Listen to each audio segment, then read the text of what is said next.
Chapter 109. It'll all get better in time, so they say, the ones who've been around.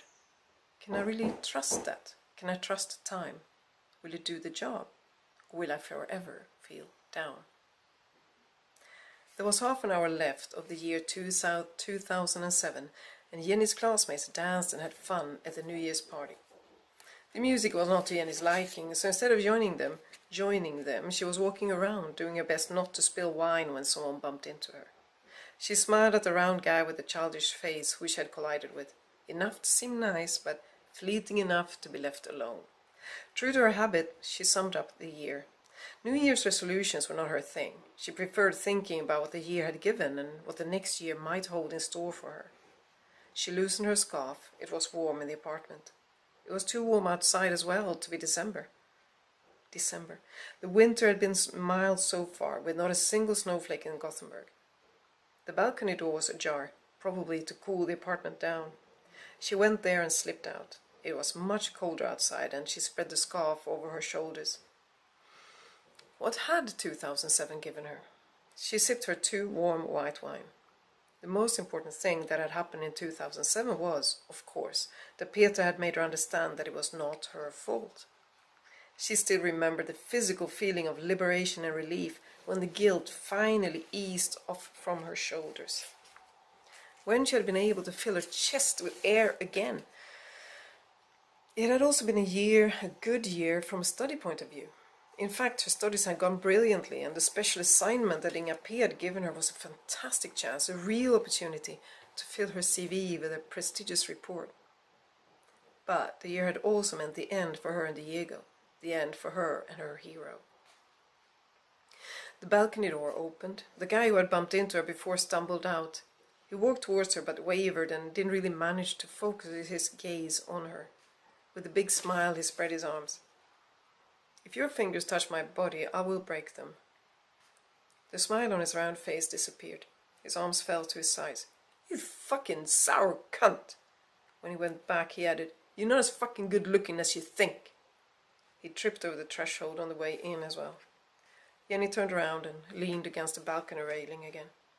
Wow, she heard behind her. Didn't you think a no thanks I'm not interested would be enough? Her classmate Stella came and stood next to her. Jenny shrugged, but didn't bother answering. Maybe the time with Diego had made her a bit too rough for this crowd. Stella shivered, crossed her arms over her chest, and stroked her upper arms in an attempt to feel warmer. You're not with that motorcycle guy anymore, are you? Jenny didn't understand how people could keep track of what she was doing. She had never talked about Diego with anyone at school, yet apparently they knew not only that they had been together, but also that it was over. No, I'm not. She finished her wine, tasting not only the drink, but also her smudged lipstick. Do you miss him? She didn't answer right away. Stella leaned closer to Jenny so their upper arms touched. Not really. It was pretty messy in the end. But I feel bad because I hurt him. I would love it if he could drive along one day, stop in front of me, smile and say, All is good, I'm fine, don't worry about me. Stella looked closely at her but said nothing. But he barely smiled when I was with him, and he wouldn't think of talking to me now that I've broken up with him, so it's just wishful thinking. It'll never happen. Stella put her arm around Jenny's waist and offered her some of her wine, since Jenny's was finished. I was with a guy for almost 5 years. It was great until I started college. It sounds like a cliche, but he couldn't handle me studying and getting higher education than him. He started getting mean, tried to push me down. It took a long time before I understood what he was doing and how bad it was for me. But that's a long time ago now. I'm getting over it. Things really do get better with time, even though it feels crap when you're in the middle of it. How are you doing? I've never seen you without a boyfriend. When you started the School of Journalism, you were with that immigrant guy. Jenny sighed loudly. Well, sorry, I don't know what to call him. Keivan. His name is Keivan. She looked at Stella for a moment. I've never thought of that, she said thoughtfully. But you're right. After Peter, whom I met when I was 18, I've hardly been without a boyfriend. From the time he left until I was with Keivan, it only took a couple of months, and I met Diego right after Keivan broke up with me. We didn't consider each other boyfriend-girlfriend right away, but still. It's not like there have been many weeks in between. Maybe it's time for you and me to concentrate on what opera, or maybe it's Dr. Phil, calls the most important relationship in life. The most important relationship in life is a relationship with yourself. Jenny smiled. Maybe she had found a new friend. You may be right. Maybe that's what 2008 will mean for us, the year when we focus on the relationship with ourselves. Come on in, it's time for the countdown. Oh, already? Stella glanced at her watch. There was less than 1 minute left of the year. Come on, let's go in. With their arms around each other, they went to get champagne in their glasses before the bells tolled to ring in the new year. Jenny had planned to go home shortly after midnight, but after midnight the music changed to type she liked, so she stayed and kept dancing with her classmates until 2:30. Then she felt nauseous. She must have drunk too much. Not way too much, just more than she was used to. Since Diego didn't drink alcohol and she didn't want to drink alone, she had hardly drunk anything since she got together with him. Now she had drunk more than enough, so she went into the hallway to put on her boots, coats, and gloves. She couldn't find the gloves and was not sure she had brought them. In the end, she gave up the search and left without any. This was the saddest part of being alone, going home from a party. The contrast was so big. First lots of happy people and music, and then silence and loneliness. She and Keivan used to share a taxi home. She and Agneta used to take the same tram or bus together.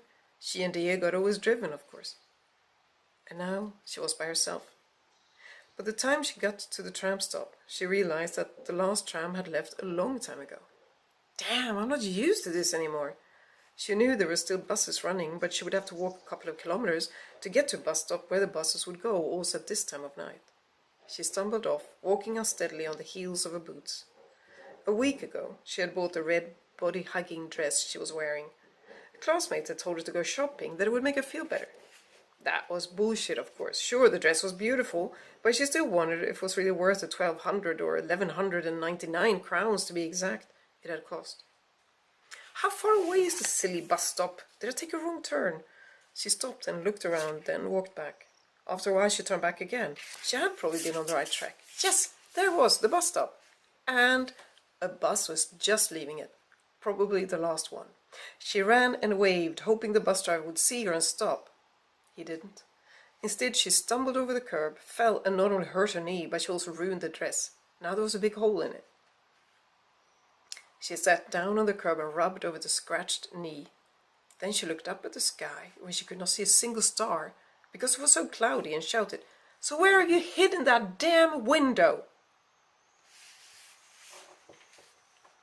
At first, Peter had thought that he had been an idiot to travel to Eastern Europe in the middle of winter. He should have stayed in the Middle East, enjoying the warm climate. But now, when he was partying with happy Czechs, he was glad to be there. He had fun with many of them, with one girl in particular.